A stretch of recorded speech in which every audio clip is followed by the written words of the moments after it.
सहनाववतु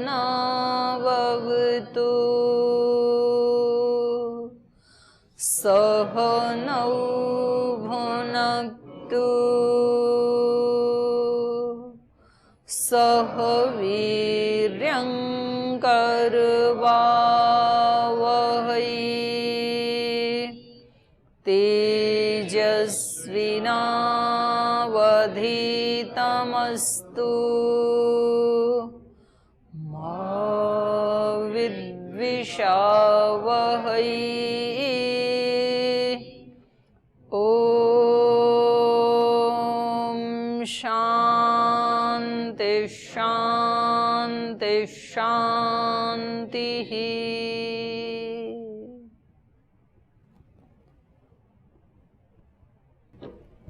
श्वेताश्वतर उपनिषद में यहाँ भी हम प्रकृति के बारे में, पुरुष के बारे में और आत्मा के बारे में, तीनों के बारे में चर्चा कर रहे थे। प्रकृति दो रूप वाली है, विनाशी और अविनाशी, और पुरुष जो है वो सदा अक्षर ही है, अविनाशी है। और एक तीसरा देव है जो इनको दोनों को नियंत्रित करता है, और इन तीनों के भेद को अलग अलग जान करके और उस ब्रह्म से सदा सर्वदा योजनात्, उससे युक्त रहता हुआ, युक्त का मतलब है यहाँ पर युज समाधौ, युज धातु से युक्त बनता है, अर्थात समाधिस्थ रहता हुआ। योजनात् माने सब कर्म समाधिस्थ होकर करते हुए, तत्व भावात्, तत्व ज्ञान हो जाने से। फिर ये विश्व माया निवृत्ति, विश्व माया मतलब संपूर्ण माया, तो विश्व का मतलब यहाँ संपूर्ण है, तो नितांत रूप से ये माया से, संपूर्ण माया से फिर निवृत्त हो जाता है। तो आगे इन मंत्रों का एक बार उच्चारण भी कर लीजिए। 11 नंबर मंत्र से पढ़ते हैं। ज्ञात्वा देवं सर्वपाशापहानिः क्षीणै क्लेशै जन्म मृत्यु प्रहाणिः तस्याभिध्यानात् तृतीयं देहभेदे विश्वैश्वर्यं केवल आप्तकामः एतज्जेयं नित्यमेवामास्थन्तं नातः परं वेदितव्यं हि किंचित् भोक्ता भोग्यं प्रेरितारं च मत्वा सर्वं प्रोक्तं त्रिविधं ब्रह्ममेतत् वह्नेर्यथा योगिनः तस्य मूर्तिः न दृश्यते नैव च लिङ्गनाशः स भूय एवेन्धनया निगृह्यः तद्वो भयं वै प्रणमेन देहे स्वदेहम् अरणिं कृत्वा प्रणवं चोत्तरारणिं ध्यानान्निर्मथनादभ्यास देवं पश्येन्निगूढवत्। तो पहले इन्हीं श्लोकों के ऊपर चर्चा कर लेते हैं।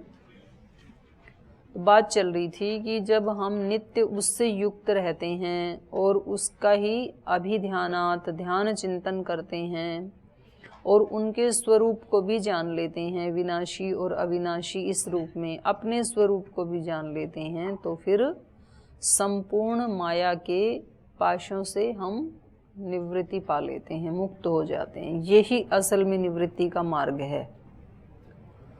तो इस निवृत्ति के बारे में आप क्या समझे? आपका कोई संशय हो? कल वाले पाठ में कुछ आपने चिंतन किया हो?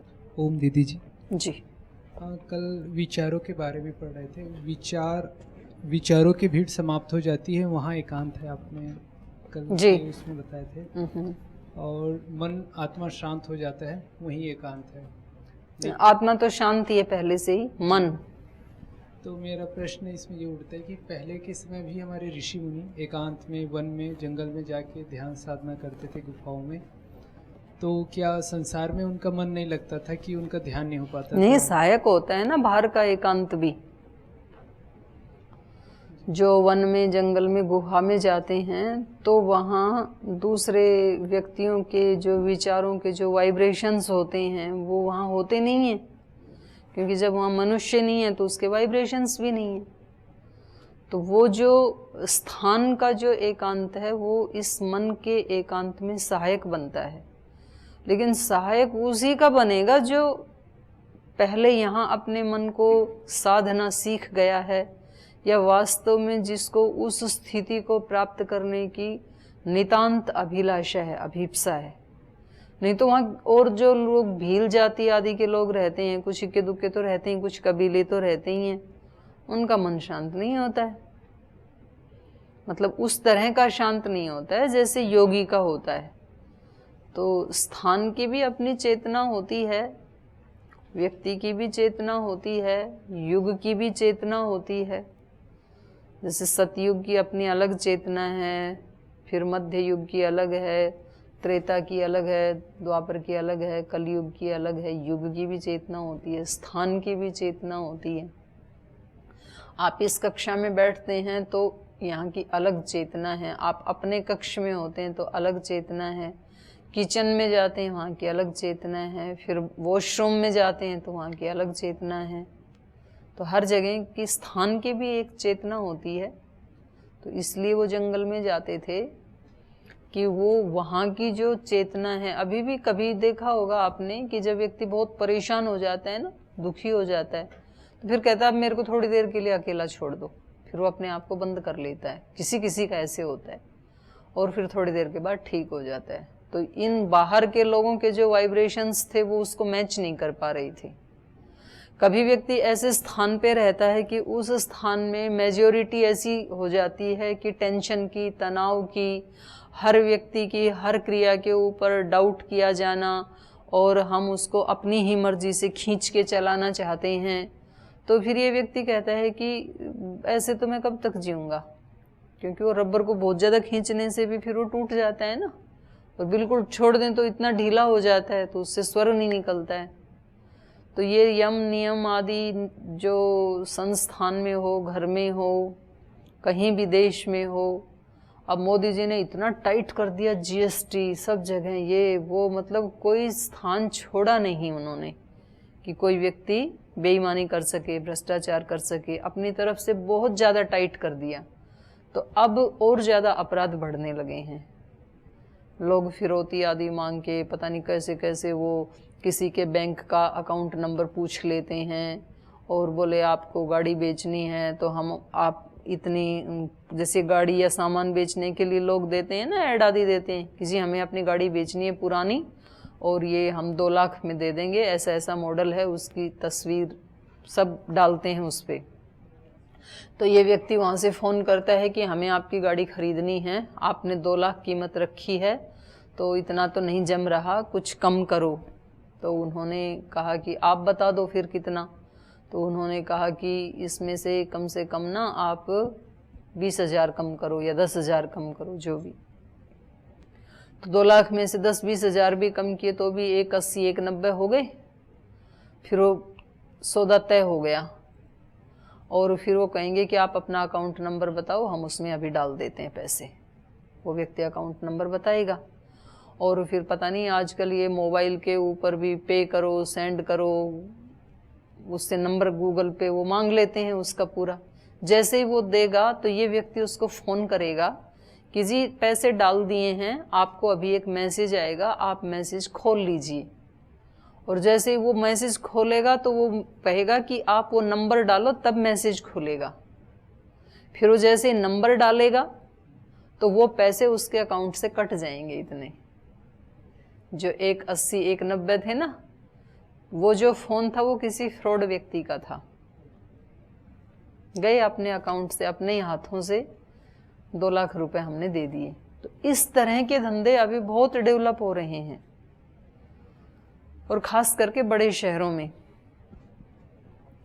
तो वो लोग कहते हैं कि हम क्या करें, हम कैसे मतलब छोटी सी नौकरी में कैसे घर परिवार को कैसे चलाएं, कैसे हम, तो बहुत ज़्यादा टाइट कर दिया जाता है ना, तो फिर जो है वो उल्टा शुरू हो जाता है। तो संसार जो चलेगा वो किस मार्ग से ज़्यादा लंबा और स्मूथ चलेगा? मध्यम मार्ग से चलेगा। घर परिवार कैसे स्मूथ चलता है? मध्यम मार्ग से चलता है। कुछ बातें बच्चे बड़ों की मान लें, कुछ बातें बड़े बच्चों की मान लें, तब चलता है। अकेले बड़े बड़े ही हंटर से हाँकते रहें तो थोड़े दिन में बच्चे विद्रोह कर देंगे फिर। और केवल बच्चे बच्चों की मानते रहें, वो बड़ों को कुछ समझे ही नहीं, तो थोड़े दिन में कहीं ना कहीं अपराधों में लिप्त मिलेंगे फिर, क्योंकि उनको इतना ज्ञान नहीं है ना, जीवन के अनुभव नहीं है। तो इसलिए बैलेंस बहुत जरूरी होता है। तो ये व्यक्ति कभी ऐसा माहौल बन जाता है तो कहता है जी मुझे यहाँ नहीं रहना है, मुझे कहीं एकांत में जाना है। तो एकांत में जाने के दो कारण होते हैं। एक कारण ये होता है कि हम जितना हमने प्राप्त किया और हमें उससे एनर्जी मिल रही है और अब हम उससे भी ज़्यादा एनर्जी लेना चाहते हैं, तो हम इन सारे वाइब्रेशंस से हटके केवल एक ईश्वर के वाइब्रेशन में रहना चाहते हैं जितना टाइम हमें मिल जाए। तो उसके लिए वो एकांत स्थान बहुत हेल्पफुल होगा। और दूसरा इसलिए एकांत में जाना चाहते हैं कि इस वाले इन्वायरमेंट से ज़्यादा परेशान हो गए तो कम से कम इससे पीछा छूट जाए। नया कुछ प्राप्त हो या ना हो, पर ये जो नेगेटिव वाइब्रेशंस है ना, ये सहन नहीं हो रही हैं अभी, तो उससे भागना चाहते हैं। तो उस व्यक्ति को भी एकांत में जाकर के शांति मिलती है, लेकिन टेम्परेरी मिलती है। जितनी देर के लिए इनसे अलग हो गया, इतनी देर तो शांत है वहाँ पे, लेकिन फिर आना तो पड़ेगा ना यहाँ, तो फिर आते ही फिर वैसे ही हो जाएगा। तो एकांत स्थान वाला जो एकांत है वो सहायक तो बनता है, लेकिन वो हमारी अभिप्सा के अनुसार ही सहायक बनता है। हमारी स्थिति क्या है? अच्छा, दूसरा व्यक्ति का स्वभाव जो है ना, एक प्रमाद का ये भी है, उसको लगता है कि आज साधना, यहाँ साधना नहीं हो सकती है, वहां जाके करूंगा। तो जो साधना आज यहाँ कर सकता था वो भी नहीं करता है, क्योंकि मैंने तो बहुत सारे इसके प्रयोग किए हैं। पिछले 30 सालों से तो यही प्रयोग कर रहे हैं हम। तो हमारा मन क्या कहता है, वहाँ जाते हैं, वहाँ फिर हम ध्यान लगाएंगे, वहाँ हम जाप करेंगे, वहाँ हम स्वाध्याय करेंगे, और वो बहुत उच्च कोटि का जीवन होगा। और फिर हम आज तो किया नहीं यहाँ, तो क्योंकि मेरा मन कहता है कि आज यहाँ तो जैसे चल रहा है वैसे ही चलने दो ना, आज तो और थोड़ा सा काम कर लेते हैं, आज और थोड़ा सा इनको निपटा देते हैं कामों को, आज थोड़ा सा सो लेते हैं, तो कल से शुरू करेंगे, वहाँ जा कर के शुरू करेंगे। और फिर वहाँ जा कर के मन कहता है आज तो आए ही हैं, थोड़ी थकान तो मिटा लें, और यहाँ करना ही क्या है, कल से करेंगे। और फिर वो कल आता है तब बोले आज तो बारिश हो रही है, तो कल शायद, रोज तो बारिश होगी नहीं, कल खुल जाएगा मौसम, तो कल से शुरू करेंगे, आज थोड़ा सा कर लेते हैं। वो ऐसे टालता रहता है कि उसको कुछ ना कुछ वो थोड़ा सा फासला रख के ही रखता है। मन हमारा इतना चालाक है। और मन को जब हम बोलते हैं कि देखो भाई करना तो यही पड़ेगा, इसलिए जो वहां जाके करना है ना, उसकी शुरुआत आज यहीं से ही कर दे। यही जंगल है, ऐसे मान ले, पहुंच गए जंगल में, अब बोल आगे क्या करना है। पहुंच गए, गुफा में भी पहुंच गए, अब बताओ क्या करना है। वो गौशाला में जाके सेवा करूंगा, तो बोले पहुंच गए गौशाला में, अब बोलो क्या करना है। जो मन कहता है कि वहां करूंगा, बोलो हाँ पहुंच गए, अब बोलो क्या करना है।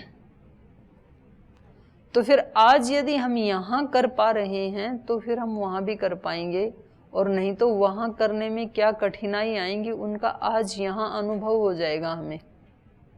तो व्यक्ति कहीं भी कर सकता है, यदि उसकी अभीप्सा अत्यंत तीव्र है तो कहीं भी कर सकता है, और अभीप्सा अत्यंत तीव्र नहीं है तो फिर वो स्थान भी थोड़े दिन के बाद सामान्य बन जाते हैं। जहाँ हम गए ना, थोड़े दिन तो अच्छा लगेगा, उसके बाद क्योंकि अभिप्सा तीव्र नहीं है तो उसके भी हम हैबिचुअल हो जाते हैं। फिर गंगा किनारे रहने वाले कौन से सारे तत्व ज्ञान को प्राप्त करते हैं, लेकिन जिनको प्राप्त करना था उन्होंने आकर के कर लिया। तो सुना यह भी जाता है कि ईसा मसीह भी यहाँ आए थे तत्व ज्ञान के लिए, गंगा के किनारे आके तप किया उन्होंने, कहाँ से, विदेश से आकर के। तो सब कुछ निर्भर इसके ऊपर है कि हमारी अभिप्सा क्या है, हम चाहते क्या हैं जीवन में। तो आधे क्या 99% लोग तो बड़ा सोचते ही नहीं है, सोचते ही उतना ही है कि बस डिग्री हो जाए, फिर मास्टर डिग्री हो जाए, अच्छी नौकरी, अच्छा घर, अच्छे घर में शादी, अच्छे बच्चे, बस खत्म जीवन। उतना ही सोचते हैं, उसी के लिए प्रयास करते हैं। और कुछ बहुत बड़ा सोचते हैं तो फिर बहुत ही कम सोचते हैं बड़ा, फिर इसलिए बहुत कम ही बड़े बन पाते हैं। सोचते ही नहीं है हम बड़ा। आप में कितने विद्यार्थी यहाँ पढ़ते हैं, कितने विद्यार्थियों ने ये सोचा कि हम 5 दर्शन कंठस्थ करके सुना दें? 100 विद्यार्थियों में से 5 ने सोचा, और उस 5 में से भी एक ने तो विड्रॉ कर लिया, बोले जी अभी नहीं, मैं तो थोड़ा बाद में सुनाऊंगा। फिर उसके बाद कुछ 4 की हिम्मत मारी, 4 याद करेंगे, कुछ ने 3, कुछ ने 2, और कुछ तो ऐसे फरिश्ते हैं खुदा के पुत्र, बोले 1 भी नहीं करेंगे। तो ये सोच के ऊपर ही है, वो ऐसा सोचते ही नहीं हैं तो होगा कहां से? बड़ा सोचते ही नहीं है कि हम करें। और जो सोचते हैं तो ऐसा भी नहीं है, ठीक है छोटी उम्र में थोड़ा जल्दी याद होता है, लेकिन बड़ी उम्र में भी याद होता है। करना चाहे उसको तो होता है, क्यों नहीं होता है? हमने तो 20 साल की उम्र में याद किए, पंचोपदेश भी, दर्शन भी, फिर निघंटू भी, फिर ये गणपाठ आदि भी, बहुत ज़्यादा याद किया 20 साल की उम्र में।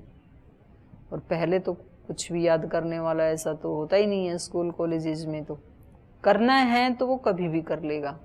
लेकिन अगर आप यूँ कहो कि केवल हम वहाँ जाकर के एकांत में जाकर के ही एकांती बन जाएंगे, ऋषियों जैसे बन जाएंगे, तो फिर ये मन का बहकावा है और ये अधूरा है हमारा ये विचार।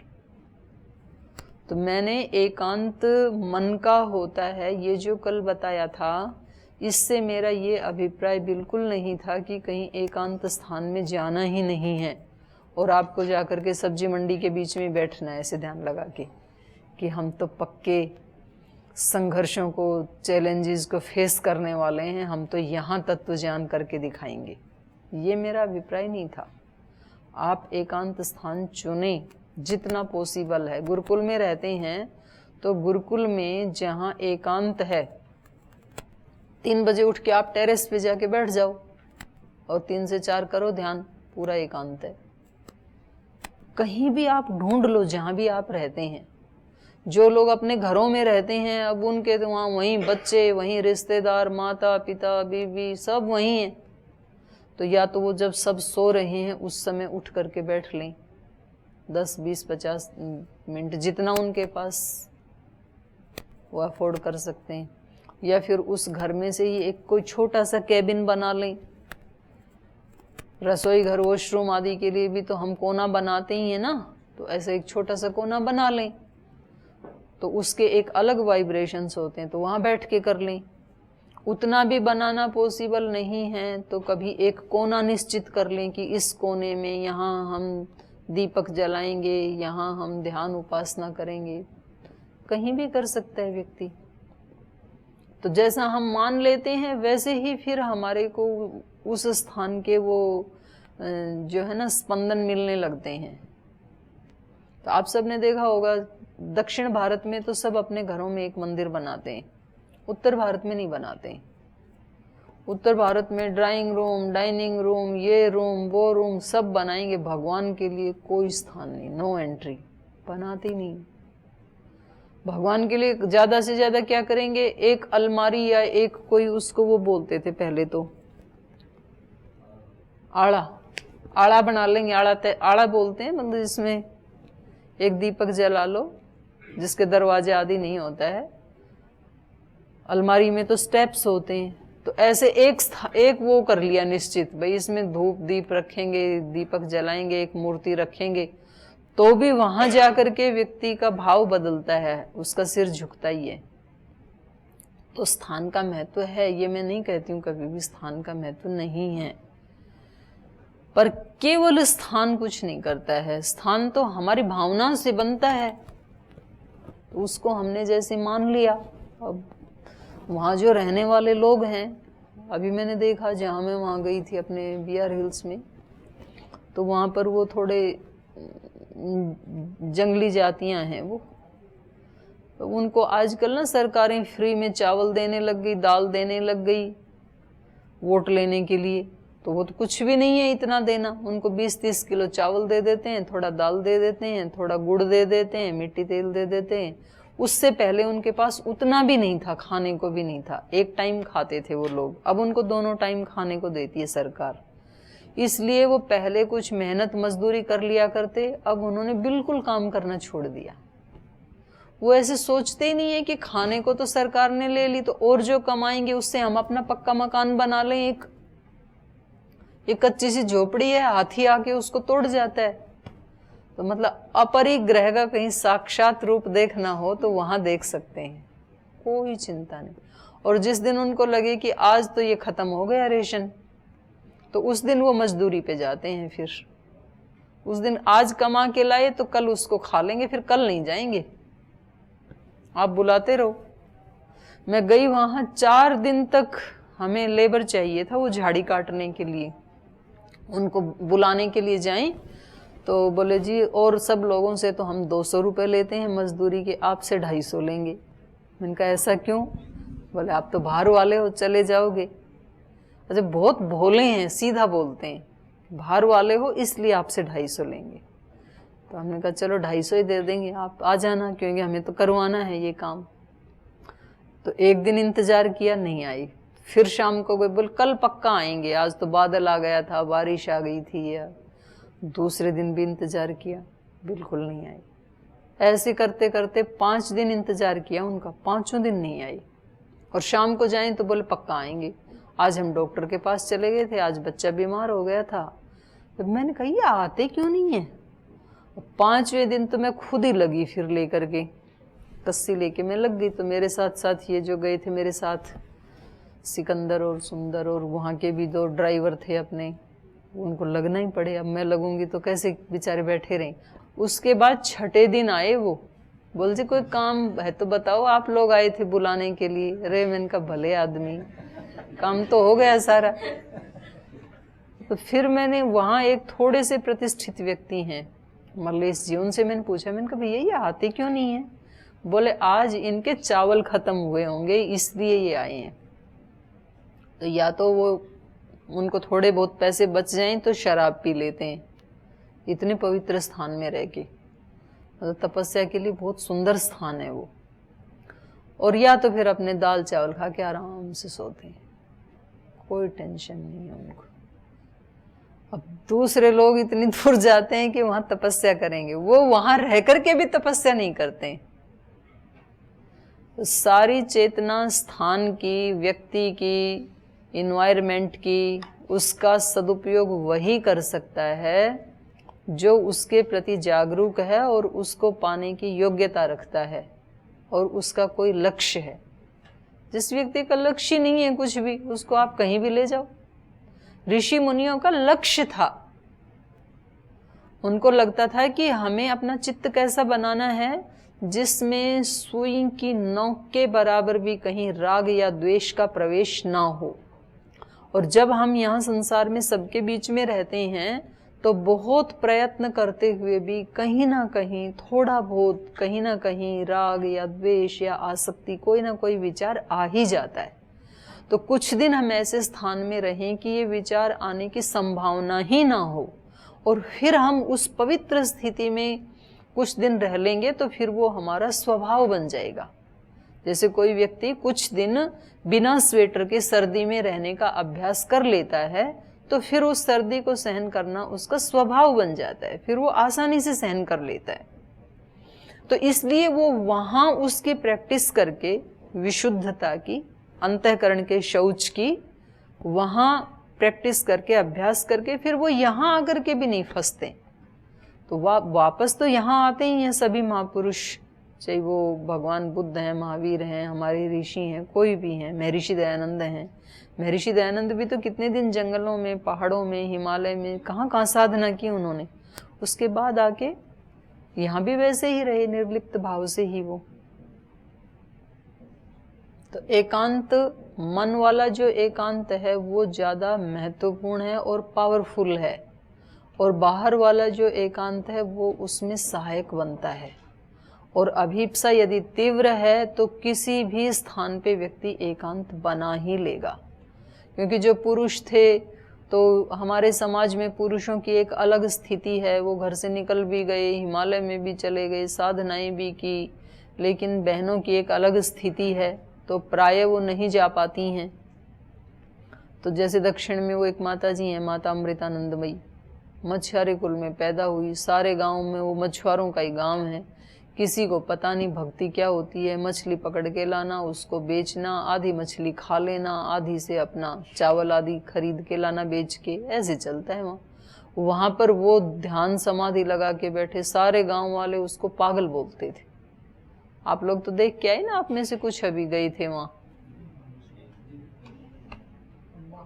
अम्मा, लेकिन उनके बीच में रह करके भी उन्होंने उस स्थिति को प्राप्त किया, क्योंकि उनकी अभीप्सा बहुत तीव्र थी। तो वो सब बाधाएं उनको रोक नहीं पाई। लोगों को समझ में आए ना आए, तो वो पूरे दिन भर काम करती थी, क्योंकि उनके भाई बहनों में वो सबसे अलग थी। सारे भाई बहन सुंदर थे, गोरे थे, वो अकेली काली थी। तो एक मतलब परिवार का उसके प्रति उपेक्षा का भाव था। उसको पढ़ाया भी नहीं बेचारी को, बाकी सब कॉलेज में गई उसकी बहनें, उस समय भी उसको नहीं पढ़ाया। तो वो पूरे दिन भर काम करती थी, पशुओं का, परिवार का, खाना बनाने का, बर्तन साफ करने का, चारा काटने का। और फिर रात को जब सब सो जाते 10 बजे, तो समुद्र भगवान की कृपा से पास में है ही, झोपड़ी के साथ ही समुद्र है। तो फिर वो 10 बजे अपने ध्यान में बैठती थी, और 2 बजे तक या 12 बजे तक, कभी 1 बजे तक, जितनी सामर्थ्य है बच्चे की, बालक ही थी वो तब तो। जब तक 1-2 घंटा तो ध्यान जरूर करती थी, उससे ज़्यादा कभी हो तो तब भी कर लेती थी। और सुबह फिर वो 4-4:30 बजे उसकी माता जी उसको जगा देती थी। नींद तो आती थी उसको, लेकिन वो लोटा पानी का भर के डाल देती थी उसकी माँ। सोई पड़ी रहेगी तो इनका नाश्ता तैयार कौन करेगा, सभी भाई बहनों को जाना है स्कूल। तो वो उठ के फिर लग जाती थी कि ठीक है भगवान, जो भी आपने सेवा दी, जो भी मेरा कर्तव्य है वो मैं सारा निभाऊंगी, और ये निभाते हुए भी उसको नहीं छोड़ सकती हूँ मैं, वो मुझे ज़रूर करना है।